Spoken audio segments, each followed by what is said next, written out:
명절 음식이요? 제가 다 했죠. 제사도 제가 준비하고요. 시어머니 수술할 때 병원도 제가 모셔다 드렸어요. 근데요, 그 모든 순간에 고맙다는 말 단 한 번 들은 적이 없었어요. 오히려요. 첫째 며느리는 복덩이야 그 말만 들었습니다. 그날도 전 시어머니 약을 챙기러 가는 길이었어요. 근데요, 그 집에 도착한 순간 제 심장이 딱 멈췄습니다. 그리고 전 조용히 앉아 입을 열었어요. 어머님, 이젠 저도 사람입니다. 그럼 오늘의 사연 시작하겠습니다. 정말 나라는 사람은 얼마나 우스웠던 걸까요? 명절엔 음식 준비부터 설거지까지. 제사엔 상 차리고 상 치우고. 시어머니 약 드시는 날엔 병원 가고 약국 들르고 무슨 일만 생기면 꼭 저한테 연락하세요. 수진아, 형님이 바쁘다네. 너라도 좀 도와줘야 하지 않겠니? 아니요, 어머님. 너라도가 아니라 너만 하고 계셨잖아요. 단 한 번도 형님한테 이런 전화 가는 걸 본 적 없었거든요. 제가 착해서요? 그래요, 인정할게요. 착하다는 말 저도 참 많이 들었어요. 하지만 그 말 때로는 칭찬이 아니라 시키기 편하니까 쓰는 말이란 걸 저 이제야 알게 됐어요. 처음엔 진심으로 잘해드리고 싶었어요. 결혼하고 새 식구가 생긴 거잖아요. 마음 다해 가족이 되고 싶었죠. 근데 어머님 아버님께 제가 아무리 해도 그래도 우리 큰 며느리가 복덩이야 이 말씀만 들었어요. 그 큰 며느리 명절에 얼굴 보기도 힘들고 제사도 늘 여행 중이시고 가끔 전화 한 통 하면 어머님 잘 지내시죠 그게 전부였거든요. 근데 복덩이라뇨. 반면에 저는 설거지하면서 무릎 아파 울고 제사 음식 하느라 허리 잡고 주저앉아도 수진아, 내가 제일 믿음직해 그 한마디로 땡. 믿음직하다는 말. 그것도 고마운 말일 수 있는데요. 매번 그 말만 반복되면요, 그건 그냥 이용이에요. 작년 아버님 생신날이었어요. 형님은 여행 가셔서 못 오셨고 저는 케이크에 음식에 자리 세팅까지 다 했어요. 애들 챙기면서 친정도 못 들르고요. 근데 저녁 끝나고 아버님이 하신 말씀. 그래도 우리 큰며느리가 최고지 전화도 자주 하고 인사성도 바르고 그 말 듣고 저 그날 차 안에서 운전도 못하고 울기만 했어요. 형님은 안 왔잖아요. 전화 한 통 했다고 최고고 복덩이고 그럼 난 뭐예요? 당연한 사람? 그날 이후로 저도 마음이 변하더라고요. 안 변하려고 했는데 진심이 닿질 않으니까 그게 사람 마음이잖아요. 그리고 오늘 형님 또 안 오신대요. 이번엔 제사. 시어머니 전화 오셔서 이러시더라고요. 수진아, 너는 오지 말라 해도 올 줄 알았어. 역시 우리 수진이가 최고야. 그 순간 제가 웃었어요. 근데 그게 웃는 게 아니었더라고요. 입꼬리는 올라가 있는데 눈에서는 눈물이 뚝 떨어지더라고요. 그리고 제가 말했어요. 어머님, 저도 사람입니다. 조용한 거실. 시어머니는 잠깐 웃으시다 멈추셨어요. 왜 그래, 수진아, 무슨 일 있어? 그 말에 제 속에 눌러놓았던 말들이 서서히 올라오기 시작했어요. 어머님, 그동안 있었던 일들 오늘 다 말씀드릴게요. 어머님, 그동안 있었던 일들 오늘 다 말씀드릴게요. 내가 그렇게 말하자 시어머니는 좀 당황하신 듯 잠시 입을 다무셨어요. 그 정적 속에서 내 목소리가 떨리더라고요. 근데 그 떨림은 무서움이 아니라 참았던 설움이었어요. 명절 음식이요. 형님은 칼 한 번 안 잡으셔도 바쁘시니까 하고 다 이해하시더라고요. 근데 저는 애둘 데리고도 하루 종일 부엌에서 일했잖아요. 그랬니 제사 음식도 형님은 늘 여행 중이셨고 그럼 전 또 자연스럽게 불려오고 전부 손질하고 상 차리고. 근데 어머님 그날 끝나고 고맙다는 말 한 번이라도 하신 적 있으세요? 어머님 입술이 달싹했지만 말씀은 없으셨어요. 수술하셨을 때도 저였잖아요. 형님은 지방 출장이라 못 온다고 했고 결국 저 혼자 보호자 사인하고 퇴원 수속까지 다 밟았는데 그때도 그냥 너니까 당연하다 하셨잖아요. 이쯤 말하니 내가 목이 메더라고요. 어머님 사람이여 계속 당연하게 여겨지면요. 그 사람 마음은 점점 죽어가요. 그제야 시어머니가 조심스레 입을 여셨어요. 수진아, 그건 오해야. 우리가 너한테 그만큼 의지를 하니까 그런 거지. 맞아요. 의지하신 거 알아요. 근데 그 의지가 왜 형님한텐 부담이 아니고 저한텐 당연한 일이 된 거죠? 그게 어머님 저도요 인정받고 싶었어요. 한 번쯤은 우리 둘째 며느리가 아니었으면 어쩔 뻔했니 그런 말 듣고 싶었어요. 그 말을 내뱉고 나니 내가 얼마나 그 말을 원했는지가 확 느껴지더라고요. 그 한마디였어요. 그 말 한 줄이면 지금까지의 모든 서운함 다 덮고 갈 수 있었을지도 몰라요. 근데 어머님은 그걸 몰랐어요. 오히려 뭘 했는지 아세요? 그럼 네가 그렇게 힘들었으면 그때그때 말했어야지. 왜 이제 와서 그러니? 그 순간 제 심장이 털썩 꺼지는 느낌이었어요. 그래서 이제 와서 말했잖아요. 그것도 처음이자 마지막으로요. 그리고 난 자리에서 조용히 일어났어요. 앞으로 어머님 일이든 집안일이든 형님 먼저 챙기시고 제가 꼭 필요하실 때만 말씀해 주세요. 어머님 얼굴이 굳어지셨어요. 수진아, 너 지금 그게 무슨 말이야? 이제부턴 저도 저 자신 먼저 챙길게요. 가족이라면 저도 존중받고 싶어요. 그렇게 말하고 집으로 돌아오는 길. 눈물이 막 쏟아질 줄 알았는데 이상하게 너무 조용했어요. 그냥 속이 편했어요. 10년 가까이 눌러두었던 말들, 이제야 꺼냈다는 그 해방감. 근데요. 진짜 폭풍은 그 다음날 남편의 반응이었어요. 그날 이후 시댁 단톡방이 조용하더라고요. 명절이나 제사 앞두고는 늘 뭐 하나씩 올라오던 방인데 그날 이후로는 사진도 없고 어머님도 말씀이 없으셨어요. 그리고 정확히 3일 후 퇴근하던 남편이 현관문 열자마자 묻더라고요. 수진아, 너 우리 엄마한테 무슨 말 한 거야? 그 말의 순간 심장이 뚝 하고 내려앉는 느낌이었어요. 하지만 난 준비돼 있었어요. 그냥 내가 참아온 얘기 이제 좀 하자고 했어. 남편은 어이없다는 표정이었어요. 그걸 왜 지금에서야 얘기해? 너 우리 엄마 많이 상처받으셨대. 그 말에 내 안에서 뭔가 훅 올라왔어요. 상처받았다고? 그럼 나는 그동안 얼마나 상처받았을까? 남편은 말없이 날 쳐다봤어요. 당신 알았잖아. 내가 명절마다 혼자 준비하고 제사 음식하느라 손목 붓고 시어머니 병원 모셔다 드리고도 고맙단 소리 하나 못 들은 거. 그게 우리 엄마가 표현이 서툴러서 그런 거지. 표현이 서툴러? 형님한텐 그렇게 복덩이라며 예뻐하셨잖아. 난 뭔데? 늘 착해서 잘해서 그러니까 시키기 편한 사람이었어. 남편이 말을 잃었어요. 한동안 조용하더니 작은 목소리로 그러더라고요. 그럼 그동안 왜 한마디도 안 했어? 그 말에 난 웃었어요. 비웃는 게 아니라 그냥 허탈해서. 말했으면 당신이 내 편 들어줬을까? 난 몰랐어. 그렇게 힘들어하는 줄은. 그래. 모른 척 했던 거지. 그 말에 남편이 고개를 푹 숙였어요. 그리고 한참 후에 조용히 말하더라고요. 미안해. 그 말 한마디에 그동안 버텨온 내 마음이 확 무너져 내리는 것 같았어요. 나 진짜 당신이 내 편만 돼줬어도 지금처럼까지 안 했을 거야. 남편은 내 손을 조용히 잡았어요. 앞으론 내가 먼저 얘기할게.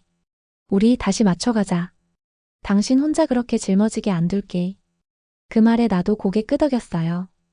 이 집에서 그 누구도 나한테 고맙다는 말을 해주지 않았지만 이 순간만큼은 남편이 내 편이라는 그 말 한마디에 조금은 살 것 같았어요. 하지만요. 그 평화도 잠시였어요. 며칠 뒤 형님이 전화를 하셨거든요.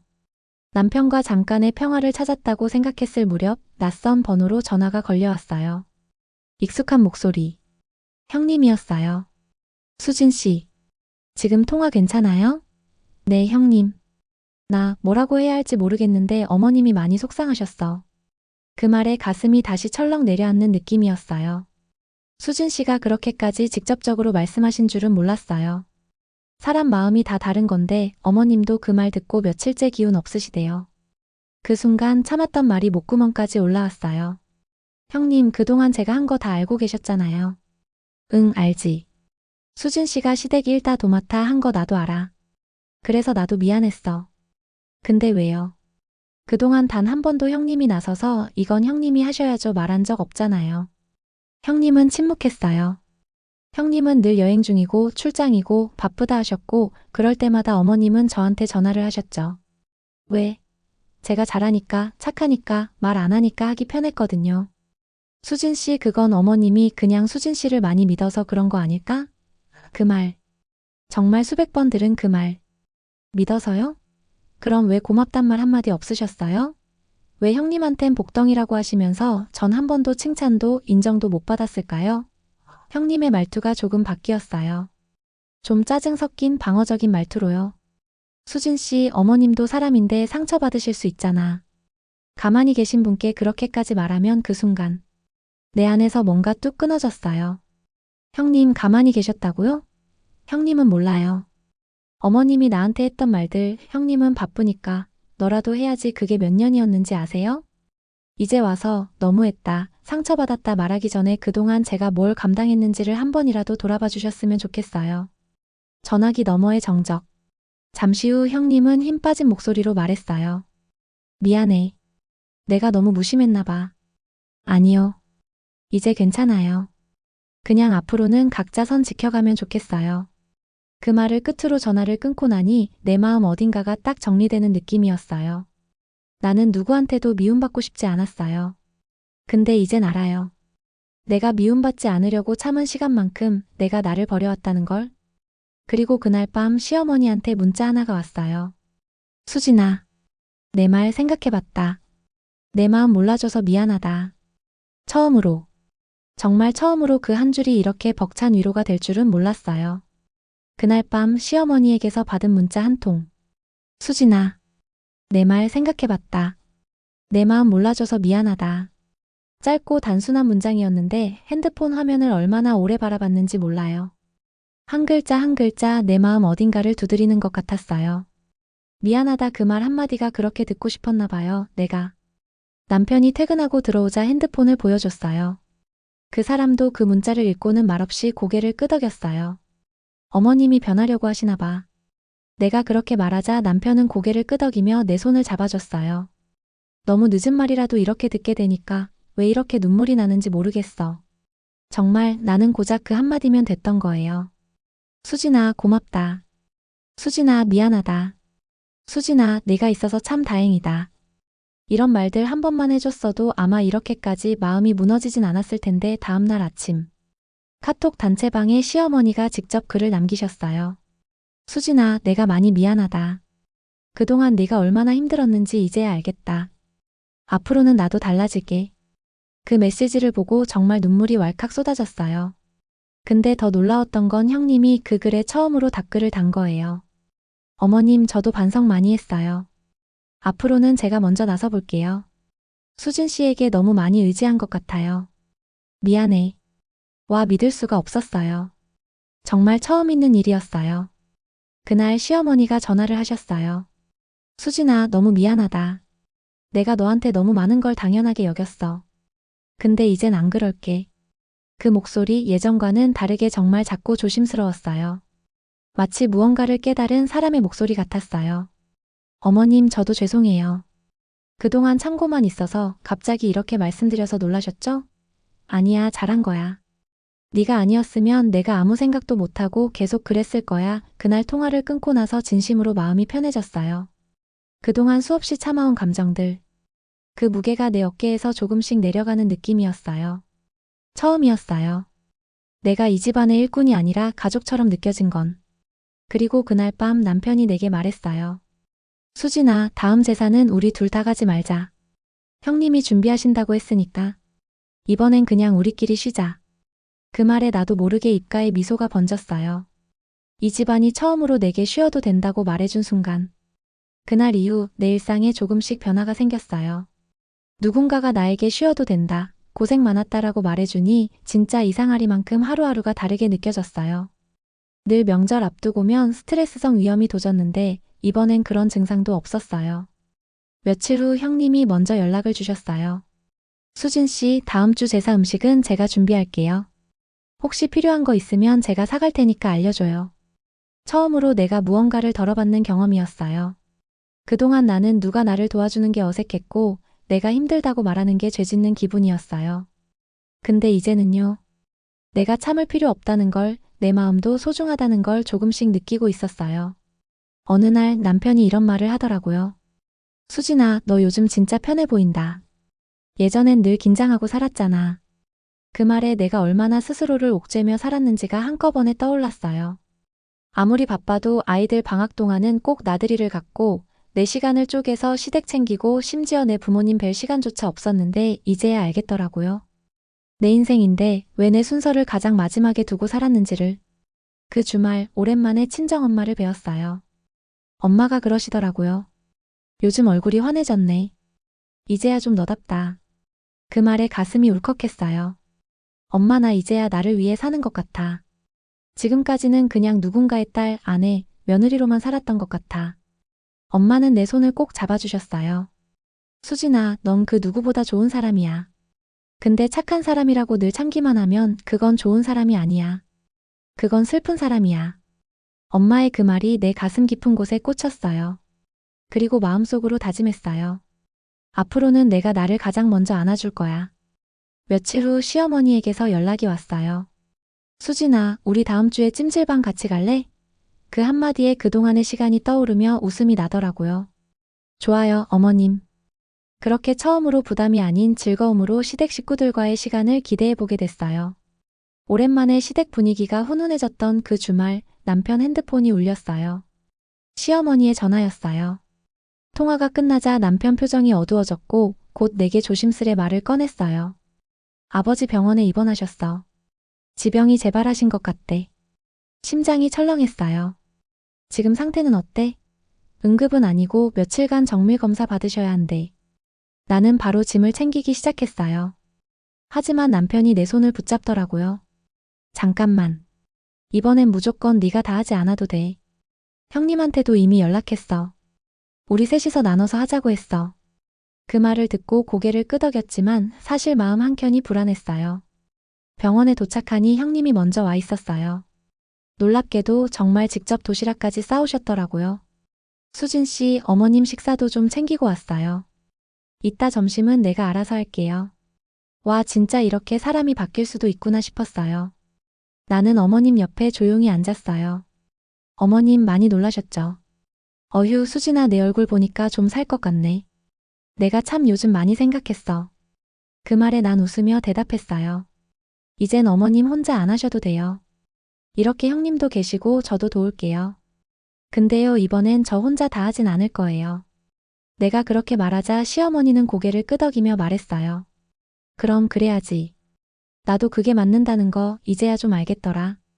그 순간 내 마음속 어딘가가 한 번 더 풀어지는 기분이었어요. 그리고 남편이 병실에 들어오더니 의자에 앉아 우리 셋을 번갈아 바라보며 말했어요. 우리 이제 진짜 가족 같다. 서로 나누고 이해하고 그게 가족이지. 그 말에 우리 셋은 말없이 미소 지었어요. 그러고 보니 아버님은 잠든 얼굴이 평온했어요. 예전 같으면 혼자 병실에서 끙끙거리셨을지도 모르는데 이젠 세 사람이 돌아가며 곁을 지키고 있으니 나만의 짐이었던 이 집이 이젠 조금씩 함께 살아가는 공간이 되어가고 있었어요. 아버님 입원은 생각보다 길어졌어요. 처음엔 셋이서 번갈아 병문안도 하고 식사도 챙기며 모두가 잘 나누는 듯 보였죠. 하지만 시간이 길어질수록 사람 마음이란 게 참 솔직하더라고요. 형님은 첫 주만 조금 적극적이었고 그 다음부터는 출장, 아이 학원, 몸살 핑계로 점점 발길을 줄이기 시작했어요. 남편은 직장 일 핑계로 밤늦게 잠깐 들르거나 전화 한 통으로 끝낼 때도 많았고요. 결국 매일 병실에 앉아 아버님 식사 챙기고 시어머니 안마해드리고 의사 선생님 얘기 받아 적는 건 또 나였어요. 처음엔 괜찮다고 생각했어요. 예전보다 훨씬 나아졌고 누군가는 해야 하는 일이니까.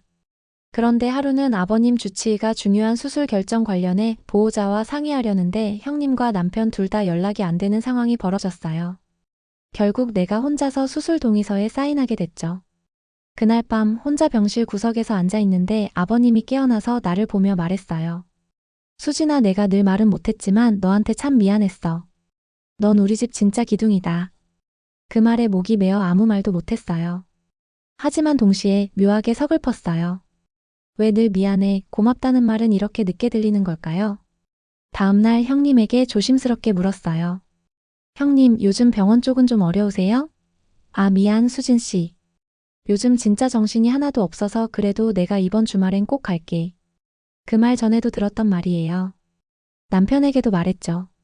오빠, 나 이번 주말엔 병원 안 갈 거야. 오빠가 다녀와. 남편은 당황했지만 나는 단호하게 말했어요. 이젠 넘기지 않을 거야. 누군가 한 사람만 희생해서 돌아가는 가족은 가족이 아니야. 그건 노동자야. 그 말을 듣고 남편이 무겁게 고개를 끄덕였어요. 미안해. 이번엔 내가 다녀올게. 그날 밤 나는 집 소파에 앉아 처음으로 아버지와의 추억을 떠올렸어요. 결혼 초 아버님은 내가 김치찌개에 설탕 넣은 걸 보고 웃으시며 넌 내 스타일이 확실하구나 하셨었죠. 그때의 따뜻한 웃음이 문득 떠올랐어요. 사실 나도 이 가족을 좋아하고 싶었던 사람이었거든요. 병원 복도에서 형님과 마주쳤어요. 오랜만에 병문안을 오신 듯 했어요. 수진 씨 진짜 고생 많았어. 어머니가 그러시더라. 수진이 없었으면 어쩔 뻔했냐고. 나는 미소로 대답했지만 속으로는 차분하게 준비하고 있었어요. 형님, 이제부터 아버님 수술 이후 회복기엔 각자 스케줄 나눠서 병간호해요. 형님은 눈을 깜빡이며 대답했어요. 그래야지. 그치 저는 다음 주는 빠질게요. 형님과 남편이 돌아가면서 해주세요. 처음엔 어색했지만 나는 더는 뒤로 물러서지 않았어요. 부드럽지만 단호하게 내가 해왔던 일을 그대로 나누어 주었어요. 남편 역시 내가 힘들다는 걸 직접 말하자 조금씩 달라지기 시작했어요. 내가 너무 당연하게 생각했나 봐. 넌 늘 괜찮아만 해서 괜찮아서가 아니라 말해봤자 안 들어줄 것 같아서 그랬어. 우리 부부도 처음으로 감정의 대화를 했어요. 그날 밤 시어머니께 전화가 왔어요. 수진아, 너무 고맙다. 요즘 네가 중심을 잘 잡아줘서 온 집안이 좀 달라졌어. 그 말에 처음으로 내가 가족 안에서 제 몫을 인정받았구나 싶었어요. 며칠 후 아버님이 퇴원하시고 작은 가족 회식 자리를 가졌어요. 오랜만에 네 식구가 한자리에 모였는데 형님이 숟가락을 내려놓고 말했어요. 우리 솔직하게 얘기하자. 앞으로 부모님 일 우리가 공평하게 나누자. 수진 씨한테 너무 많이 의지했어. 이제는 나도 책임질게. 나는 순간 놀랐어요. 진심이 느껴졌거든요. 그리고 남편이 덧붙였어요. 앞으로는 누가 더 하느냐보다 서로 어떻게 도와주는지를 먼저 생각하자. 그 말에 시어머니 눈가가 촉촉해졌고 아버님도 고개를 끄덕이셨어요. 이제야 진짜 가족이 된 것 같구나. 그날 저녁 집에 돌아와 커피를 마시며 혼잣말했어요. 이제야 알겠어. 나는 이 집에서 늘 막내가 아니었어. 늘 가족을 붙잡고 있던 어른이었어. 아버님 퇴원 후 일상은 조용히 흘러갔어요. 예전 같았으면 시댁 관련된 일이 생길까봐 늘 긴장하며 살았는데 요즘은 그냥 평범했어요. 평범하다는 게 이렇게 소중한 건 줄 몰랐어요. 그날은 오랜만에 친정집에 들렀어요. 엄마가 나를 보며 물었어요. 요즘 얼굴이 편안해졌네. 뭐 좋은 일 있어? 아니, 그냥 조금씩 나를 찾고 있는 중이야. 이제야 너 같네, 수진아. 넌 예전부터 너무 착했어. 착한 게 나쁜 건 아닌데 그게 너를 버리는 착함이면 그건 너만 아픈 거야. 엄마의 그 말에 눈물이 핑 돌았어요. 어릴 때부터 나는 누군가가 속상해하는 걸 못 봤고 내가 참으면 다 괜찮아진다고 믿었어요. 그래서 늘 먼저 사과했고 먼저 연락했고 먼저 희생했어요. 근데 정작 내 마음은 한 번도 돌아본 적이 없었더라고요. 그날 밤 잠들기 전 남편이 불쑥 물었어요. 수진아, 넌 앞으로 뭐 하고 싶어? 응. 애들도 다 컸고 시댁 일도 좀 정리됐고 이제 너 하고 싶은 거 해봐. 그 말에 나는 눈을 감고 말했어요. 나 내 이름으로 된 커피숍 하나 하고 싶어. 남편이 웃으며 대답했어요. 좋아. 내가 뒤에서 밀어줄게. 그 순간 뭔가 가슴 깊은 곳이 울컥했어요. 결혼 15년 만에 처음으로 내가 하고 싶은 일을 입 밖으로 꺼낸 순간이었거든요. 수진으로 나로 살아가는 시간. 그게 이렇게도 낯설고 벅찬 감정일 줄이야. 커피숍 창업을 결심한 후 나는 정말 바쁘게 지냈어요. 카페 메뉴 개발, 소품 고르기, 인테리어 시안까지 하루가 어떻게 가는지도 모르겠더라고요. 그런데 이상하게도 이런 바쁨이 참 좋았어요. 누구 부탁으로 하는 일이 아니라 내가 주체가 되어 움직이는 일상이었으니까요. 엄마가 이렇게 활기찬 사람인 줄 몰랐어요. 딸이 그렇게 말하더라고요. 그 말에 웃으면서도 가슴 한켠이 저릿했어요.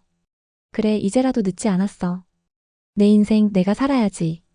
그러던 중 오픈 준비 때문에 바쁜 어느 날 낯익은 번호로 전화가 걸려왔어요.